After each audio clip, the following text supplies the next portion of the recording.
Surveillance Log VEYITH Directorate Intelligence Bureau Priority Classification. Absolute Intercepted Transmission Fragment, Origin. Unknown Bearing, Sector 7741 VORSH Content. The Shimmer has reached the second marker. Biological architecture is inverting. The trees are not trees. The water is not water. Everything that enters becomes part of the process. We are not leaving. We are not able to leave. We are becoming the reason no one should come. Signal decay. Total analyst assigned. Senior evaluator KORETHVEI status. Active. Koreth Vey had listened to the fragment 11 times before she allowed herself to stop.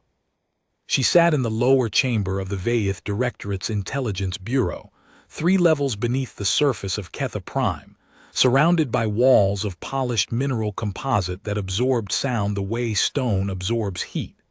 The playback terminal in front of her was dark now. The fragment's waveform had been transcribed, spectrographed, linguistically parsed and filed. But the voice in the recording, thin, clinical, a voice trained to observe and report, had not been speaking any language in the Directorate's catalog.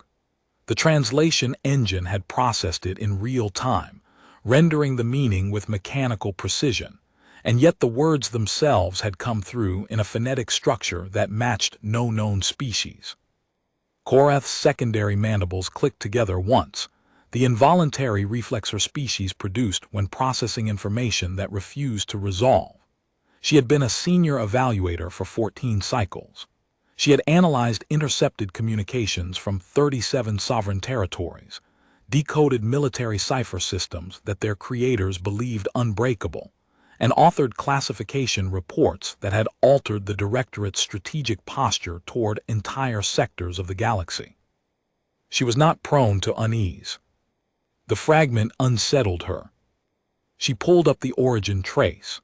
The signal had been captured by a deep-range listening post on the outer shell of Veyith-controlled space, a passive array designed to monitor sublight emissions from the uncharted sectors beyond the Directorate's borders. The array had flagged the fragment automatically based on 3 anomalies. The signal's carrier frequency did not match any known transmission standard. The signal appeared to originate from a location that the Directorate's charts listed as void, no stellar bodies, no navigable features, no prior emissions of any kind, and the signal's temporal signature was wrong. Koreth opened the temporal analysis. The fragment had been broadcast, according to the array's chronometric calibration, approximately 4,700 years ago. The listening post had received it 6 hours ago. She closed the analysis and opened the sector file. Sector 7741 Vorsh. The designation was formal and clinical, a grid coordinate assigned by the Directorate's Cartographic Division to a region of space that no Veyith vessel had ever entered. The file was thin, 3 pages of bureaucratic notation confirming that the sector existed as a coordinate range, that no survey had been conducted, and that the sector's status was listed as restricted per standing order. The standing order was old. Koreth checked the date. It predated the current Directorate government. It predated the Directorate itself. The restriction had been inherited from the Veyith's previous governing body, the Conclave, which had inherited it from the body before that, the Assembly of Shells, which had inherited it from a governing structure so ancient that its name had been transliterated through 4 writing systems and was no longer pronounceable. The restriction had no author, no justification, no expiration. It simply existed the way bedrock exists beneath soil, foundational, unquestioned, assumed. Koreth had never questioned it. In 14 cycles of intelligence work, she had never once been assigned a case involving Sector 7741 Vorsh. No analyst had. The sector appeared in no threat assessment, no strategic projection, no diplomatic brief.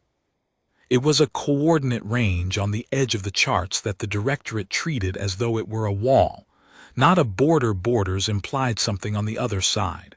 A wall, the end of what could be known. Until 6 hours ago, when the wall had spoken, She keyed the fragment for a 12th playback and focused on the background noise. Behind the voice, beneath the static, there was a sound the spectrograph had flagged as ambient, not mechanical, not atmospheric.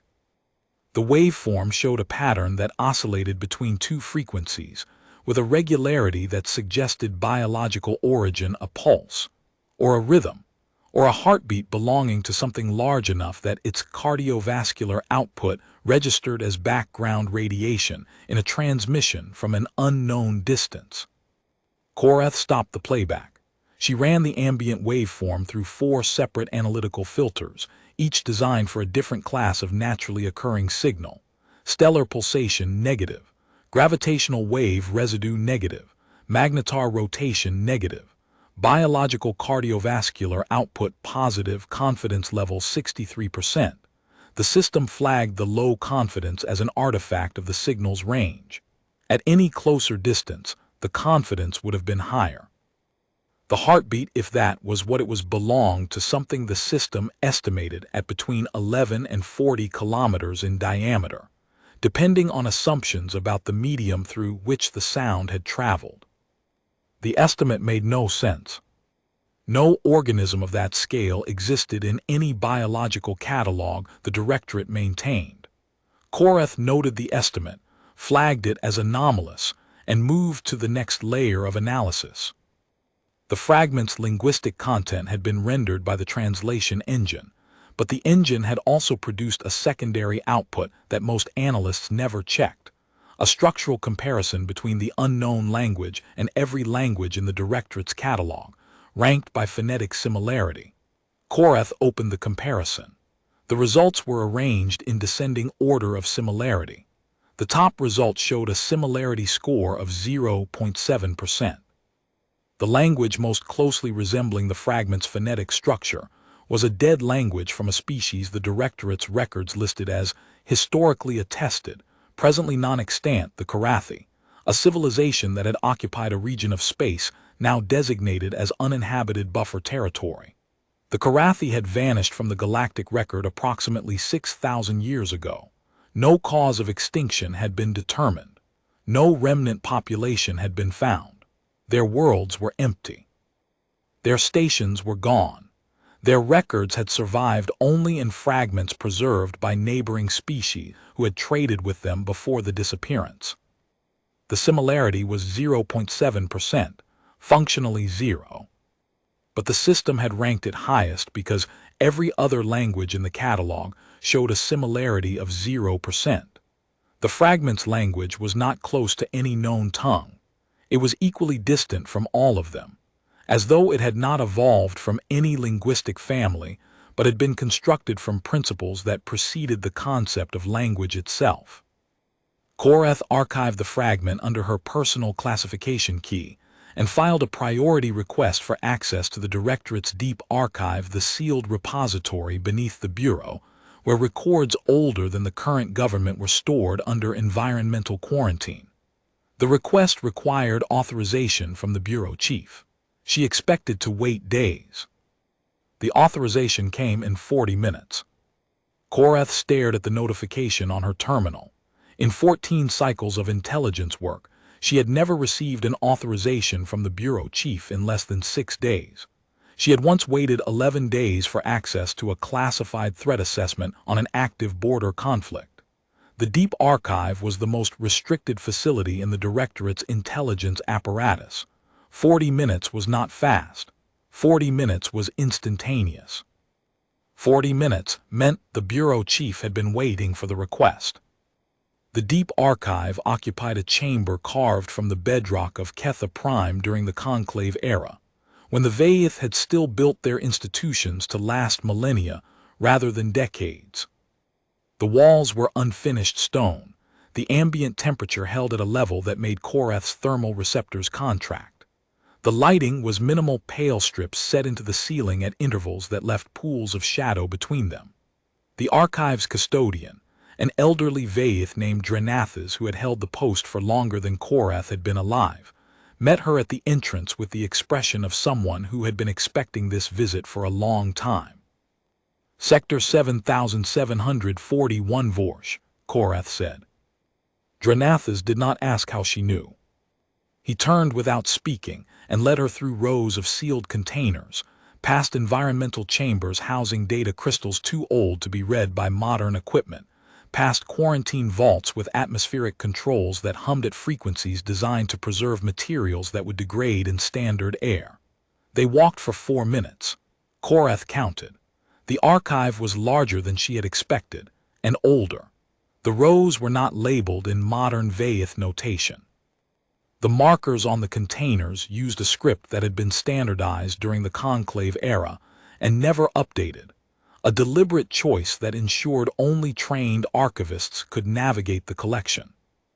The air smelled of preserved stone and the faint chemical output of the environmental seals, a dry, mineral scent that reminded Korath of the deep geological strata exposed in Ketha Prime's quarry districts. Dranathas stopped at a vault sealed with a mechanism Korath did not recognize, not electronic, not magnetic, but mechanical, a series of interlocking mineral plates that required physical manipulation to release. He worked the mechanism with the practiced efficiency of someone who had opened this vault before, and recently, and more than once. The vault contained a single shelf. On the shelf sat a container made of a material Korath could not identify, dark, dense, with a surface that seemed to absorb the archive's pale lighting, leaving the container's edges slightly indistinct. "This is the Vorsh file," Dranathas said. His voice was steady, but his secondary mandibles were locked tight against his jaw, the Vaith equivalent of bracing for impact. "It is the oldest intact record in the archive. It predates every governing body the Vaith have ever constituted. It predates our written language. The transcription you will read was made 600 years ago by a team of linguists who spent 11 years decoding the original notation. 3 of the 5 linguists requested memory reduction therapy after the project was complete. The other 2 left the directorate and were never employed in analytical work again." He opened the container. Inside was a data crystal of a design Korath had seen only in historical texts, a conclave-era storage medium, hand-ground, its lattice structure visible to the naked eye as a web of internal fractures that held information in the geometry of their arrangement. Beside the crystal was a modern transcription pad, its screen dark. "Read the transcription," Dranathas said. "Not the crystal. The crystal contains the original, but the original is in a notation system that induces a specific neurological response in Vaith readers. The transcription is filtered, safer." "What kind of neurological response?" Dranathas paused. His mandibles worked against each other in the slow, grinding movement that older Vaith used when selecting words with care. The original notation was not designed to convey information. It was designed to convey experience. Reading it does not tell you what the authors observed. It makes you observe it. The transcription team reported that 2 of its members, during extended sessions with the unfiltered text, began perceiving spatial relationships in the archive chamber that did not correspond to the chamber's physical geometry. Angles that should not have existed. Distances that changed depending on whether they were measured or estimated. The symptoms resolved within days of ceasing work on the original, but the team concluded that the notation system itself had been influenced by the subject it described. Korath took the pad. Dranathas stepped back, positioning himself near the vault's entrance, and waited. The transcription was organized as a chronological account, compiled from fragments that had been collected over what the introductory notation described as a span exceeding reliable measurement. Korath read. The earliest fragments described a region of space that the Vaith's most ancient ancestors had known by a name that the transcription rendered as the Shimmer. Not a sector designation, not a coordinate range, a description. The space itself shimmered not visually, not in any electromagnetic sense the instruments of the era could measure, but ontologically. The nature of what things were inside the region was unstable. Matter entering the shimmer did not remain what it had been. Mineral became organic. Organic became structural. Structure became signal. Signal became awareness. The boundaries between categories, between alive and inert, between self and environment, between observer and observed, did not hold. The fragments describe the shimmer with the clinical detachment of scholars who had studied it from a safe distance. They described the border. They described the effect on probes sent across it. Mineral probes returned with cellular structures growing through their housings, crystalline lattices invaded by tissue that pulsed with a rhythm unconnected to any biological clock. Organic probes animals sent on tethered platforms did not return at all. The tethers came back. The platforms came back. The animals were gone, replaced by growths of tissue that did not match any species in the ancestral catalog, and that continued to grow, to differentiate, to specialize, as though they were building something, an organ, a structure, a system using the material of the probe platform as a substrate. One platform, recovered 11 days after deployment, had developed what the scholars described as a sensory apparatus, a cluster of cells arranged in a pattern that responded to electromagnetic radiation in the visible spectrum. The platform had grown an eye. It was looking at them when they brought it back. The scholars had sealed the border.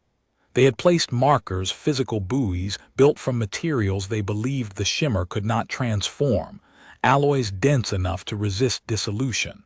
The markers lasted for a generation. Then the shimmer consumed them too, absorbing the alloys into its border zone and producing, at each marker's former location, a structure of crystalline growth that broadcast the marker's original signal on the marker's original frequency, as though the shimmer had not merely consumed the object but had learned its purpose and was now performing that purpose itself. Warning beacons built to mark the danger had been absorbed and were now part of the danger, transmitting their warnings from inside the thing they had been warning about. The scholars had replaced the markers. They had moved the border back. They had warned the governing bodies of their era, and the governing bodies had issued the first restriction, and the restriction had been inherited by every government that followed, each one adding its seal without removing the original, so that the current restriction was not one order but a stack of orders, layered like geological strata, each generation affirming the decision of the one before it without fully understanding the reason. Korath paused. She counted the seals listed in the transcription's appendix. 43. 43 successive governments, spanning a duration that the transcription team had estimated at 9,000 years, each one reading the previous government's warning and choosing to maintain it. 43 times, someone in authority had looked at the data, understood the implications, and decided that the correct response was to say nothing and change nothing and let the silence continue. The chain of inheritance was unbroken. No government had questioned the restriction. No government had commissioned a study. No government had sent a probe. The restriction had simply been carried forward. The way a scar is carried forward from the wound that caused it, the wound heals, the scar remains, and eventually no one remembers the wound, and no one questions the scar. She turned the page. The account shifted. The fragments grew more recent, still ancient by any modern standard, but closer to the present by thousands of years. A species had entered the shimmer. Not the Vaith. The fragments were clear on this. The species was not named. The notation used a glyph that the transcription team had rendered as the settled ones, a name that implied a civilization mature enough to have ceased expanding. The settled ones had been the dominant power in the galactic region surrounding the shimmer. They had known about the restriction. They had respected it for generations. And then they had stopped respecting it, for reasons the fragments did not record, and they had sent an expedition into the shimmer to study it, to map it, to determine whether the ancient warnings had been the product of legitimate observation or primitive superstition. The settled ones had controlled 900 inhabited worlds. They had catalogued 11,000 stellar systems. They had developed a classification taxonomy for every known material, every known energy signature, every known form of radiation. They were methodical, thorough, patient. They had maintained the restriction on the Shimmer's border for 600 years before they decided to breach it, and the decision had not been made in haste. It had been made by a council of their most senior scientists after 3 decades of debate. The expedition had consisted of 12 survey vessels, crewed by the Settled One's most accomplished scientists and navigators. The vessels had entered the Shimmer in formation, each ship broadcasting continuous telemetry to a relay station positioned just outside the Shimmer's border. Communication with the expedition had continued for 19 days. The reports described the same phenomena the ancient scholars had documented: matter transforming, categories dissolving, the boundary between observer and observed becoming unreliable. The scientists had been fascinated. They had collected samples. They had extended their survey deeper into the Shimmer's interior, drawn by readings that suggested a central structure, not a construct built by hands, but a structure that the Shimmer itself was building, using everything that entered it as raw material. On the 20th day, the communications had changed. The reports continued to arrive on schedule, but the language shifted. The syntax remained correct, but the content became recursive. The scientists described their observations, and then described themselves describing their observations, and then described the act of description itself, as though the boundary between the observer and the report had begun to dissolve. One transmission contained a detailed analysis of the molecular composition of the transmission equipment, written in a tone that suggested the equipment was being observed from inside rather than operated from outside. Another transmission, from the expedition's chief navigator, consisted entirely of the navigator's own biographical data: name, species designation, cognitive profile, cellular composition, recited in a flat, clinical cadence, as though the navigator were reading an entry about herself in a catalog she had not written. On the 23rd day, the communications ceased. On the 24th day, the communications resumed, but the voices were wrong. The transmissions used the same frequencies, the same encryption, the same linguistic patterns as the original crew, but the content was no longer observational. It was architectural. The transmissions described plans, structures, systems. They described what the Shimmer was building at its center, using the 12 survey vessels and their crews and the data in their computers and the memories in their minds as material. The transmissions did not ask for rescue. They did not report distress. They reported completion. A process had finished. Something had been built. The fragments did not describe what had been built. The notation at this point in the transcription became erratic, as though the original recorder had been writing under duress or at the limit of their capacity to express what they knew. The transcription team had flagged the passage with a single annotation.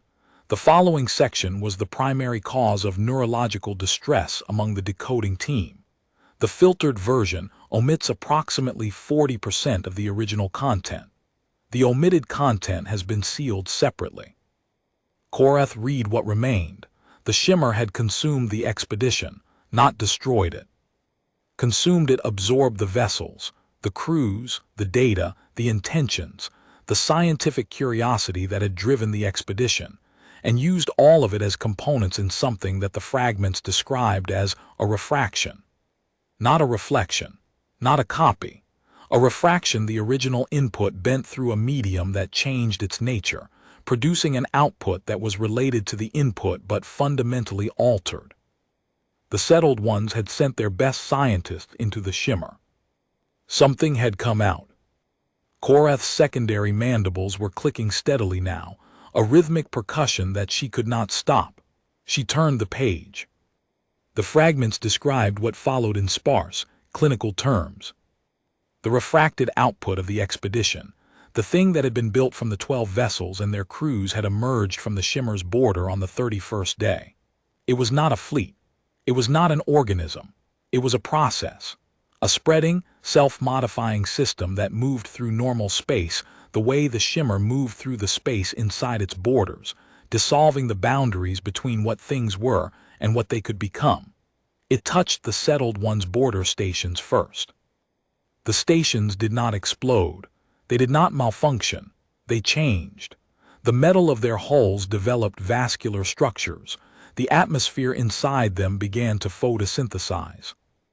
The crew members' reports became indistinguishable from the station's automated telemetry, as though the distinction between person and machine had been revoked. The settled ones had responded with force. They had sent warships. The warships had fired on the process. The weapons had worked. The warheads detonated. The energy was delivered. The process had absorbed the energy and used it to accelerate. Every weapon fired at it became fuel. Every warship that engaged it became material. The settled ones had responded by sending more ships. The second fleet was larger 40 vessels, armed, carrying weapons that the settled ones had developed for planetary defense. The weapons detonated. The energy discharged. The process absorbed every joule and grew faster. The third fleet carried experimental containment technology field generators designed to isolate the process inside a localized spatial distortion. The generators activated. The process absorbed the distortion itself, incorporating the altered geometry into its own structure, and then used the field generator's power supplies to extend its reach into 3 neighboring systems that the settled ones had not yet evacuated. By the end of the second year, the settled ones had lost 112 worlds, not to destruction, to transformation. The worlds were still there, orbiting their stars, rotating on their axes, maintaining their atmospheres. But the atmospheres were different now. The mineral content of the soil had organized into vascular networks. The oceans had developed membranes at their surfaces that responded to light the way retinas respond to light, not passively, not mechanically, but with the selectivity of something that was choosing what to perceive. The cities were intact, but the buildings had fused with their foundations, and the foundations had fused with the bedrock, and the bedrock had developed structures that were not geological but neurological patterns of conductivity that carried signals through the planet's crust at speeds that implied coordination. The worlds were thinking, not with brains, with themselves, with the entirety of what they had become.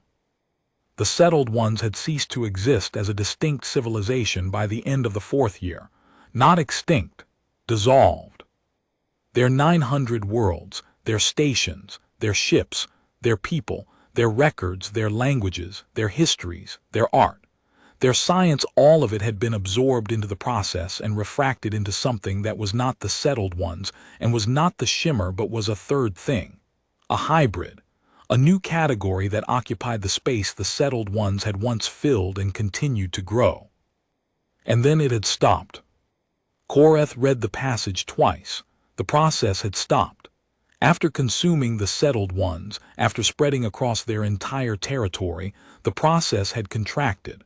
Over a period that the fragments described as a generation, the hybrid system had withdrawn back toward the Shimmer's original borders.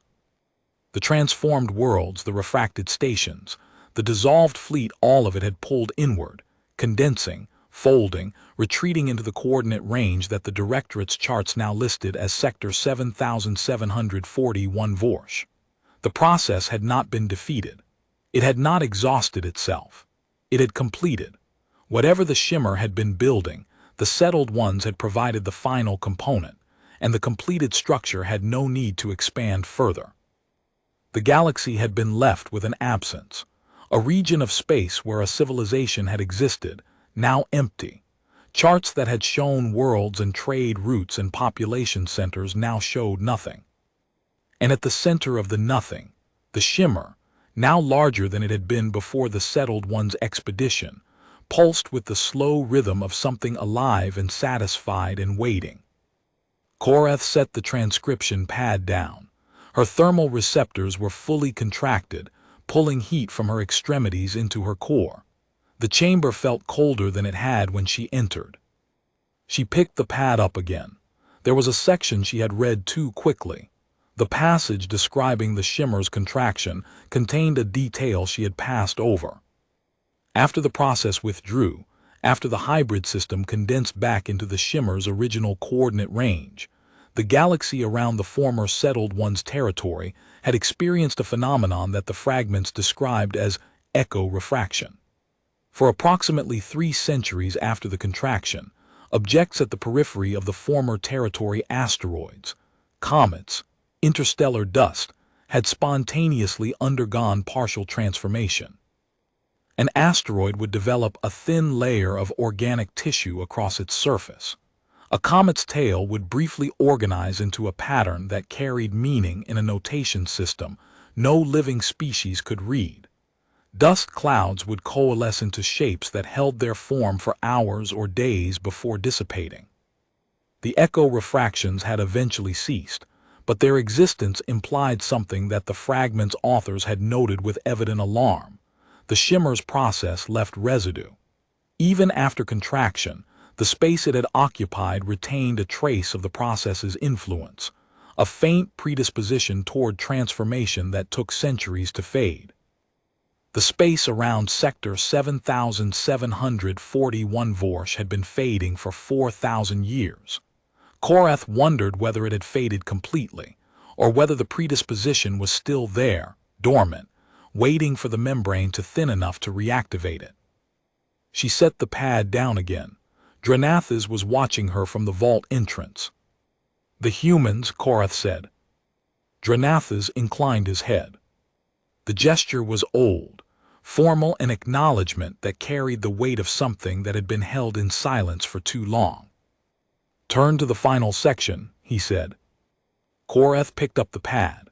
The final section of the transcription was not drawn from the ancient fragments. It was recent by the archive standards, meaning it had been added within the last several centuries. The notation was modern Vaith, written in the clinical style of a directorate intelligence assessment, an assessment that had never been filed with the Bureau, an assessment that had been written directly into the archive's oldest record and sealed in the same vault. The assessment described a species that had appeared in the galactic record approximately 4,000 years ago.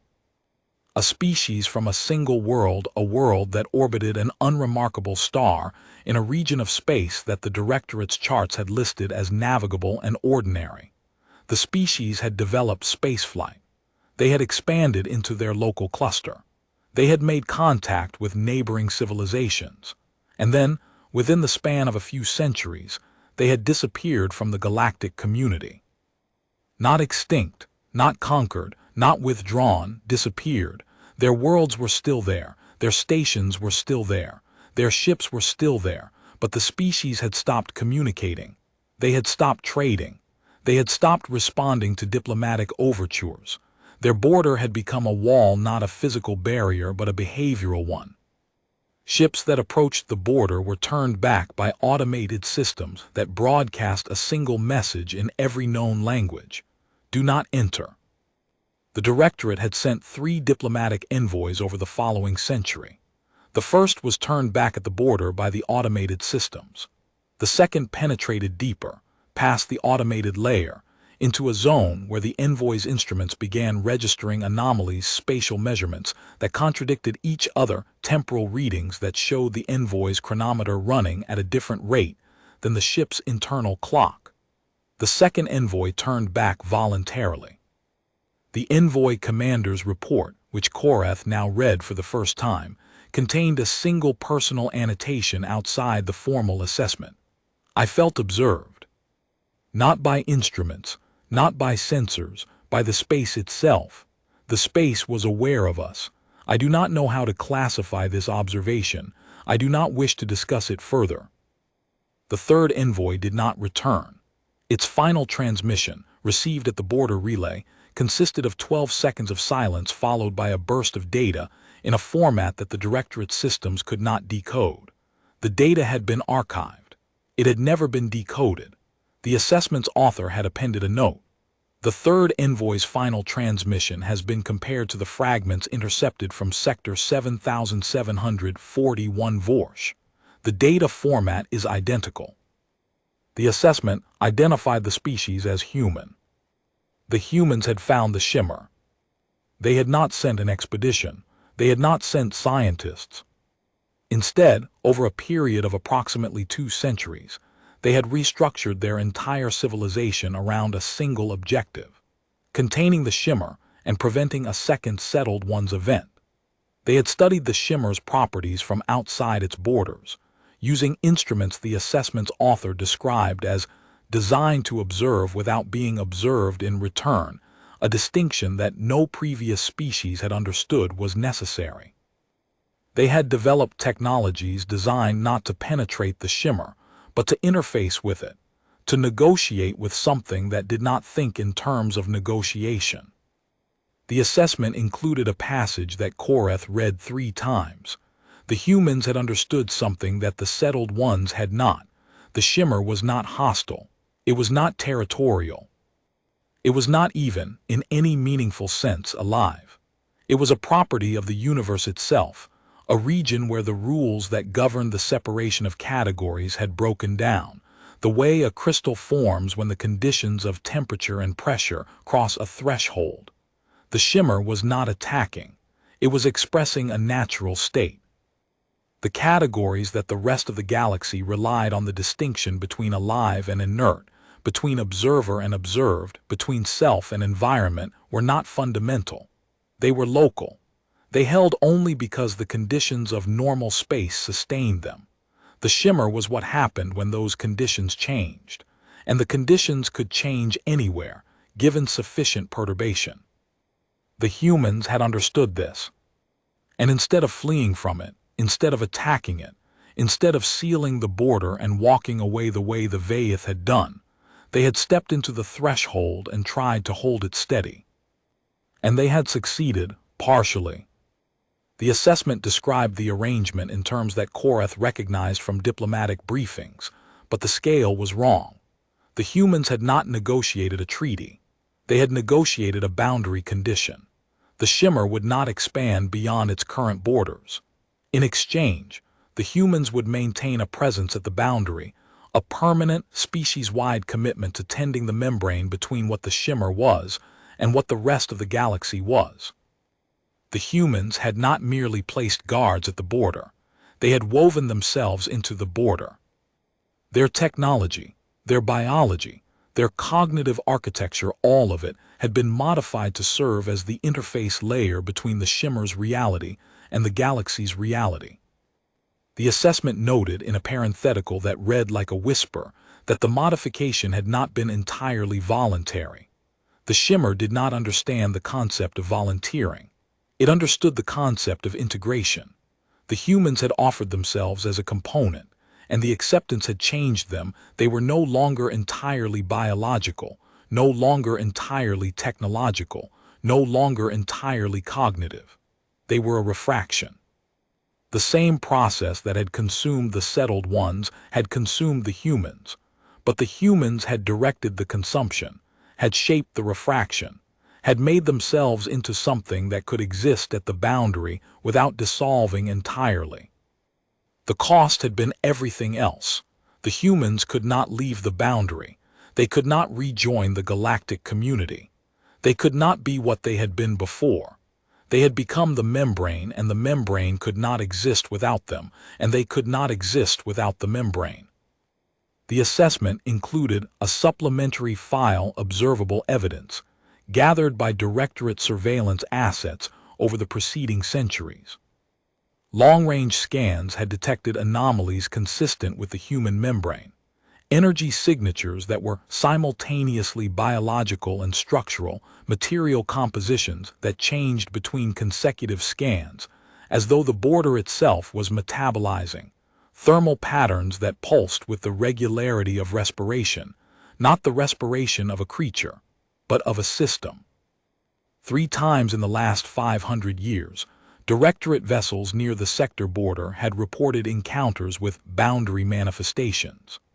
A patrol vessel had observed a metallic fragment tumbling at the border suddenly arrest its spin, reorient itself with a precision that implied intent, and transmit a pulse of structured energy that the vessel's systems interpreted as an addressed message. The message contained a single word in a language the database did not recognize. The fragment had then resumed tumbling and crossed the border into the sector. The assessment's author had annotated the encounter. The boundary is not passive. It communicates. The communications are the boundary's equivalent of breathing, involuntary, continuous, and increasing in frequency. Korath read the final paragraph of the assessment.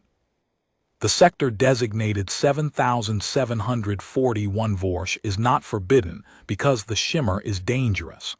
The Shimmer was always dangerous. It was dangerous before the settled ones entered it, and it was dangerous after the settled ones were consumed. The sector is forbidden because the humans are the only thing preventing the Shimmer from resuming the process that consumed the settled ones. They are the boundary. They are the wall.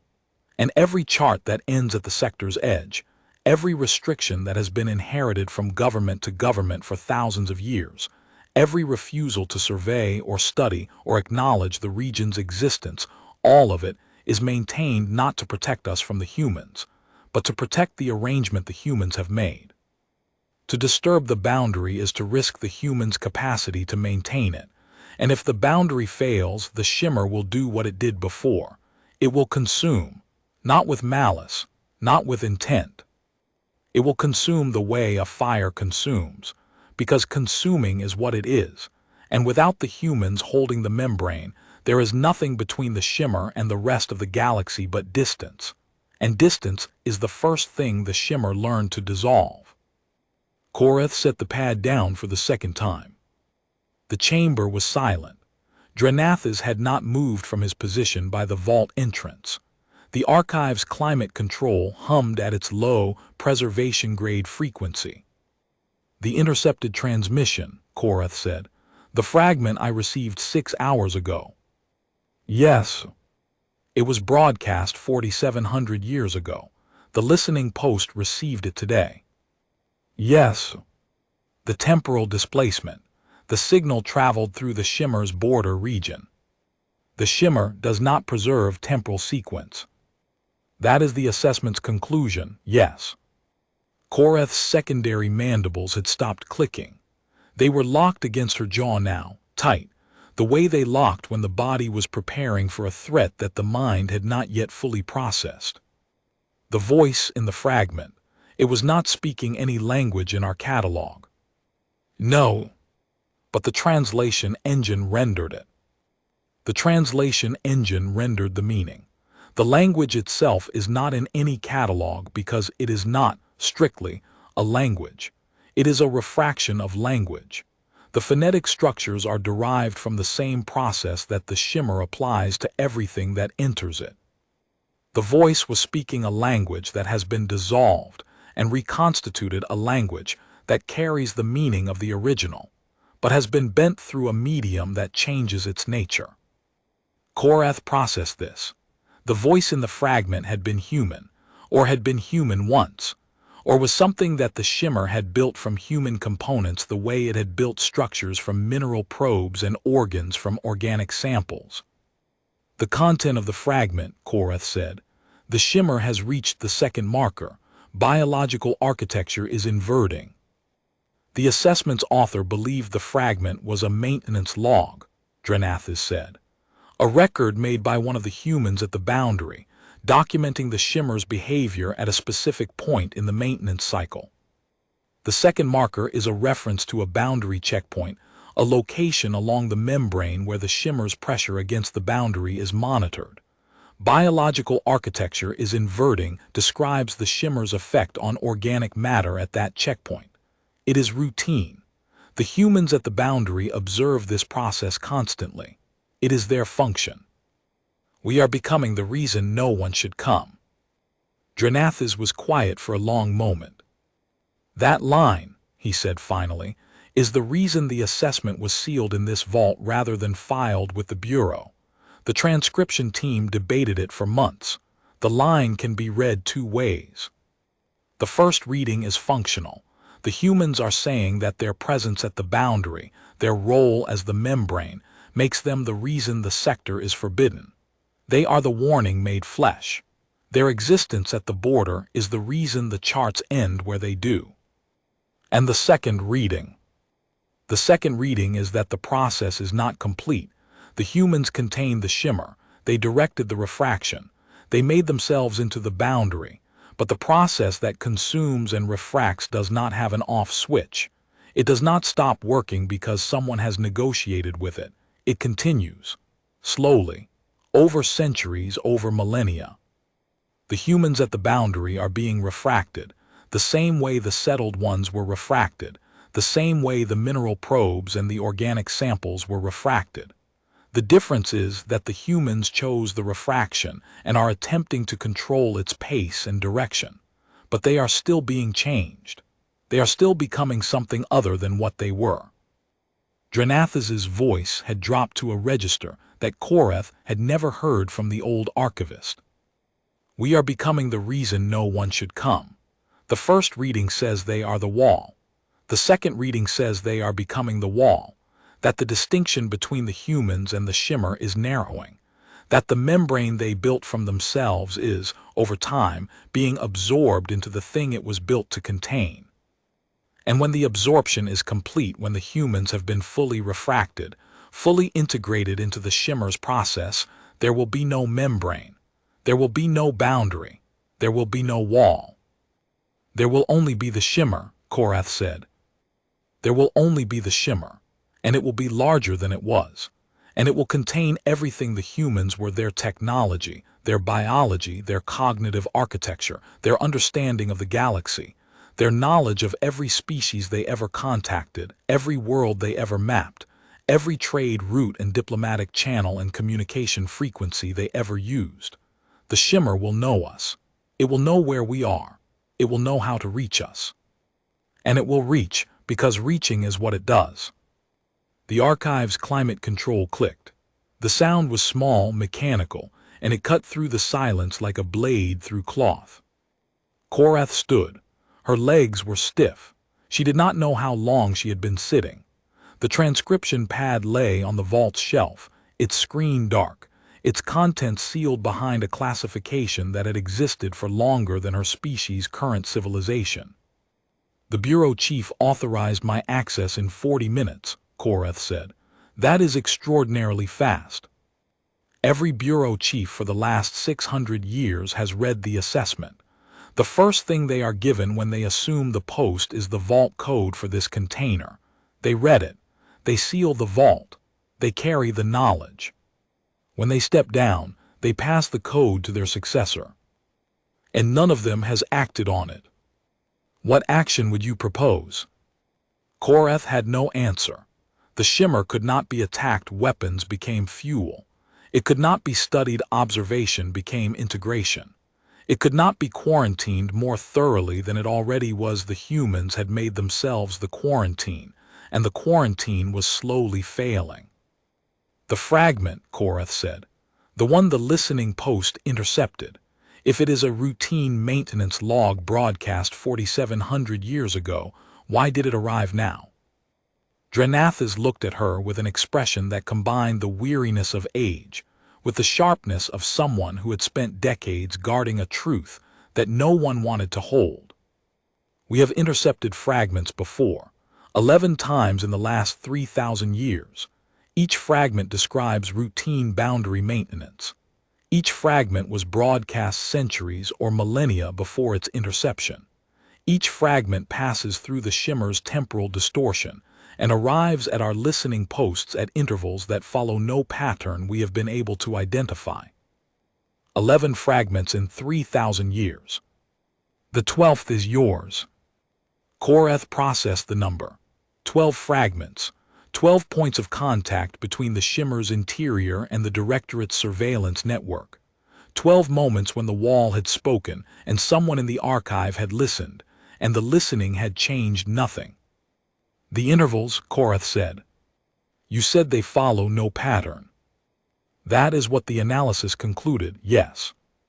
But you do not believe the analysis. Drenathes's mandibles unlocked.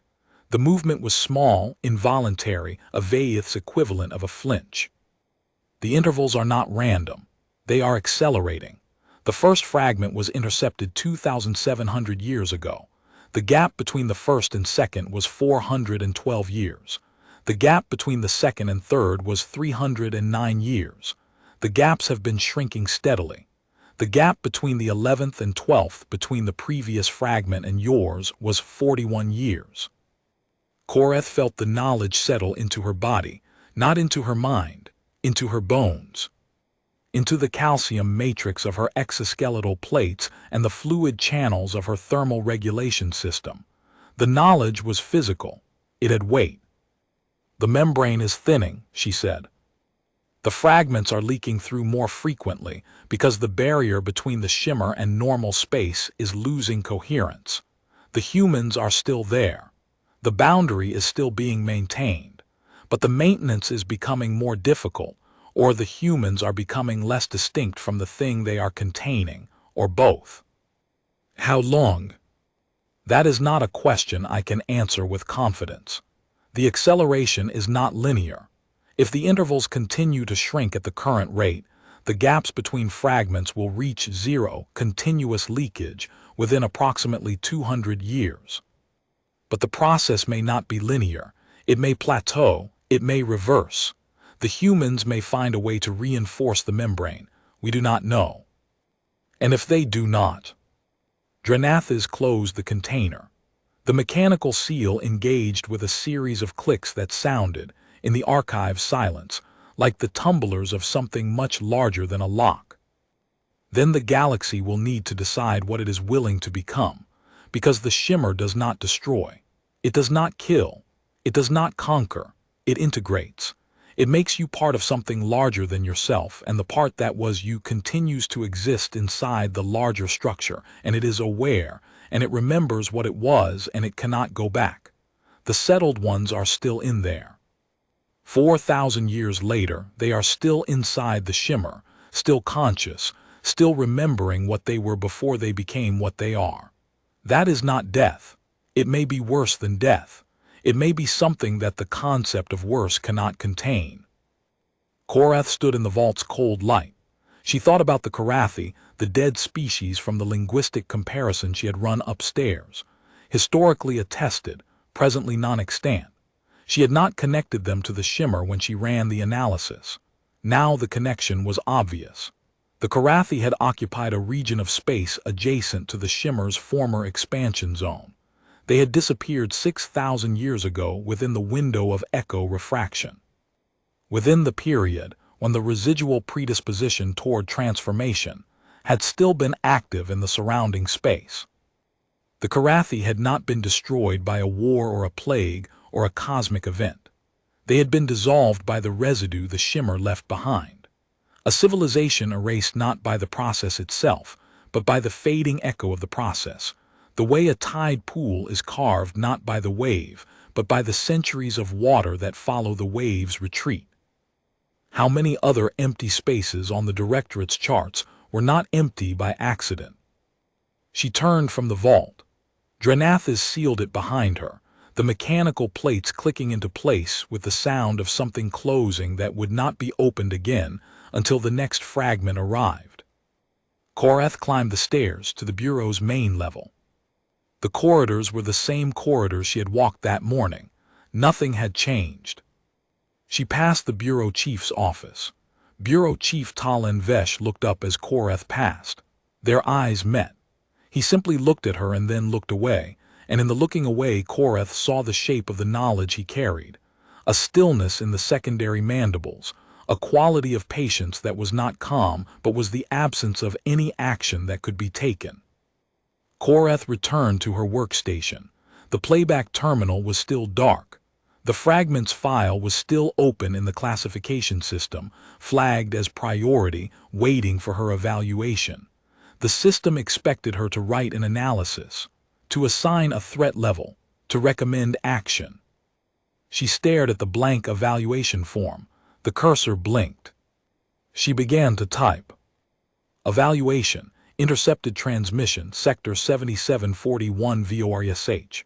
Fragment content, routine sublight emission, non-standard carrier frequency, temporal displacement consistent with long-range signal degradation through uncharted space, origin indeterminate, language unrecognized, possibly synthetic artifact of signal corruption, threat assessment none, recommended action, file and archive, no follow-up required. Sector 7741 VORSH designation unchanged. Status, void, insufficient data. Restriction, standing order affirmed. She filed the evaluation. The system accepted it. The fragment was archived. The file was closed. Korath sat at her workstation and looked at the screen showing the directorate's star chart. The chart was a masterpiece of cartographic precision. Every stellar body, every navigable lane, every territorial boundary rendered in crystalline detail across the full breadth of Vaith-controlled space and the surveyed regions beyond. Every sector was labeled. Every coordinate was populated with data. Every region of the galaxy that the Directorate knew about was represented.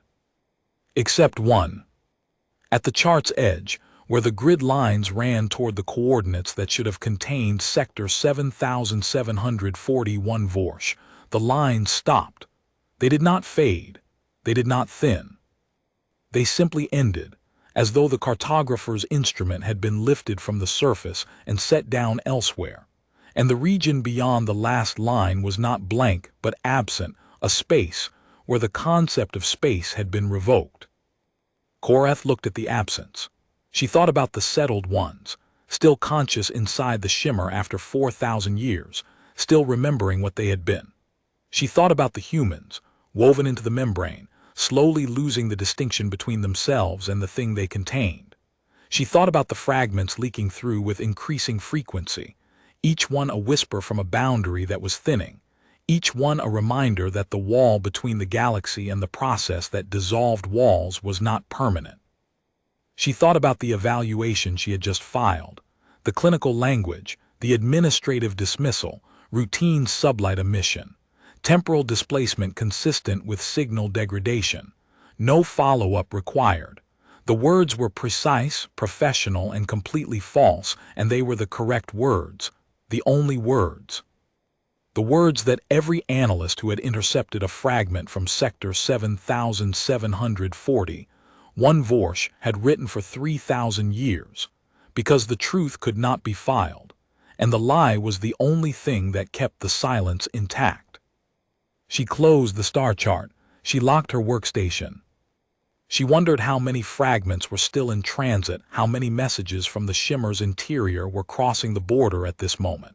Too faint to detect, too distorted to read, carrying the last coherent thoughts of beings who had been dissolved into a process that did not understand the difference between remembering them and becoming them. She stood and walked to the corridor. A junior analyst named Thesk Wren was waiting outside the evaluation chamber. He was young 3 cycles into his tenure, his exoskeletal plates still showing the pale coloration of recent maturation. He carried a datapad loaded with signal analyses, his mandibles clicking with the rapid, irregular rhythm of someone processing a question that excited and alarmed him in equal measure. "Senior Evaluator," he said. "The fragment from Sector 7741 Vorsh. I was monitoring the same listening post array when it came in. I ran an independent spectral analysis before the file was assigned to you." Korath looked at him, the eagerness in his posture, the datapad held forward, the questions barely contained behind the professional formality. "The spectral analysis showed something the initial processing missed," Thesk continued. "The fragment's carrier wave contained a secondary modulation, a pattern embedded beneath the primary signal. I isolated it. It appears to be a second transmission, layered inside the first, using the first signal's waveform as a substrate." He turned the datapad toward her. The display showed a waveform analysis, the primary signal rendered in blue, the secondary modulation in red. The red waveform was faint, barely above the noise floor, but its structure was unmistakable. It was not random. It was patterned, organized. It had the cadence of communication. I attempted a translation, Thesk said. The content is fragmentary, but the linguistic engine rendered one coherent passage. He scrolled the display. The rendered text appeared in the standard Vaith notation used for intelligence transcription. It read, "The boundary holds, but the holding is different now. We are the holding. We were always going to be the holding. Tell them not to come, not for our sake, for theirs. The process is patient. The process will wait. The process has already waited longer than your species has existed, and it will wait longer than your species will exist, and when it is done waiting, it will not come through the boundary. It will not need to come through the boundary. The boundary will come to it. Everything comes to it. Everything has always been coming to it. We are the proof." Korath read the passage. She read it again, her mandibles locked. "File this under your personal classification key," she said. "Do not share the secondary modulation analysis with anyone. Do not discuss it. Do not reference it in any report." Thesk's mandibles stopped clicking. The excitement in his posture shifted to something else. Uncertainty. The beginning of the same weight that Korath felt in her own exoskeletal plates. "Senior Evaluator, this is an embedded communication from inside a restricted sector. Standard protocol requires. Standard protocol requires that I evaluate the fragment and file my assessment. I have done so. The assessment is filed. The fragment is archived. There is no follow-up." Thesk looked at her. She watched the process happen in real time, the confusion, the resistance, the slow dawning comprehension that the answer he was receiving was not the answer the protocol demanded, but was the answer that the protocol existed to produce. The protocol was not a tool for investigation. It was a tool for silence, and the silence was not a failure of the protocol. It was its purpose. "Delete the secondary modulation analysis," Korath said. "Reformat the storage medium. Do not replicate the data." Thesk held her gaze for another moment. Then his mandibles unlocked slowly, and his posture shifted, and the weight settled into him the way it had settled into Korath, the way it had settled into Dranathas, the way it had settled into Bureau Chief Talon Vesh and every Bureau Chief before him and every analyst who had ever intercepted a fragment from the void, and filed the false evaluation, and joined the silence. "Understood," he said. He turned and walked back down the corridor. Korath watched him go. She did not know whether he would delete the analysis or whether the knowledge would drive him to dig further, the way knowledge always drove the ones who were too capable and too curious to leave it alone. She knew that if he did, he would file the same false evaluation. He would carry the same weight.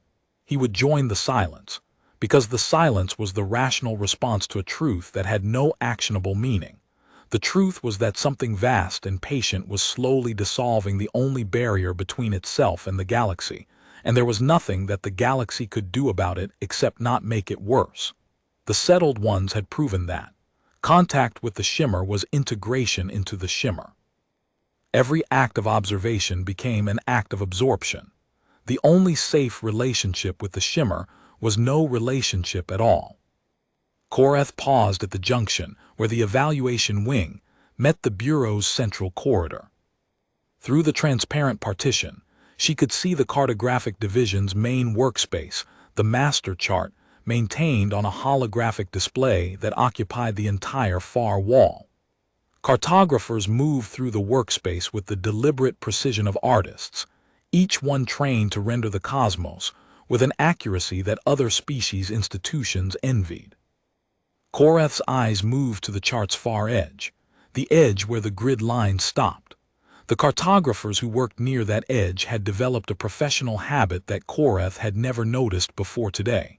Their rendering strokes as they approached the sector's coordinate range slowed, not by much, but enough that a trained observer could see the hesitation, the faint, subclinical reluctance of a hand approaching a boundary that the body understood even if the mind had never been told.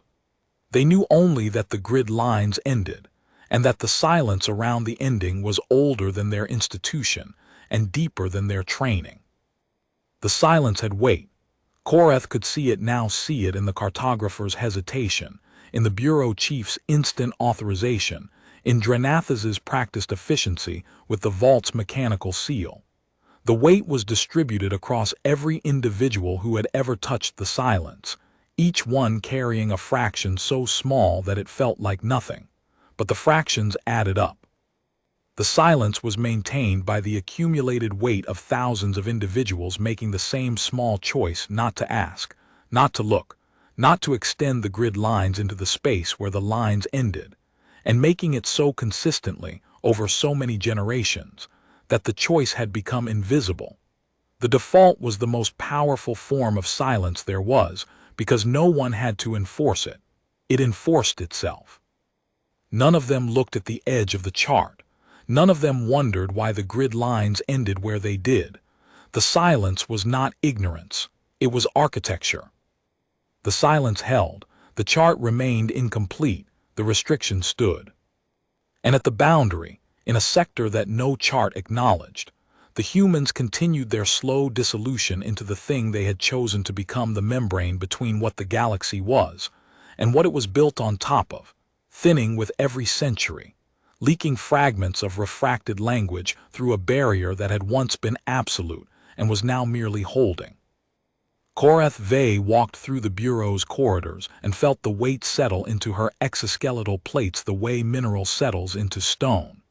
She would carry it for the rest of her career, and when she was replaced, the weight would pass to the next analyst who intercepted a fragment from the void, and the silence would continue.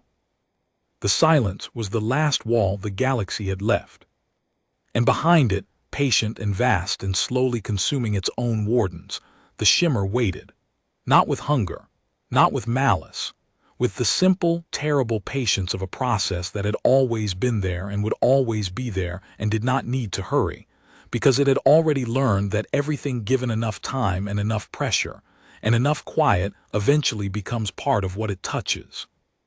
The fragments would keep coming, the intervals would keep shrinking, the membrane would keep thinning. And when the last human had been fully refracted, when the boundary between warden and ward dissolved for the final time, the galaxy would learn what the settled ones had learned 4,000 years ago. That the Shimmer did not end at its borders. It had never ended at its borders. It had only been waiting for the wall to finish becoming a door.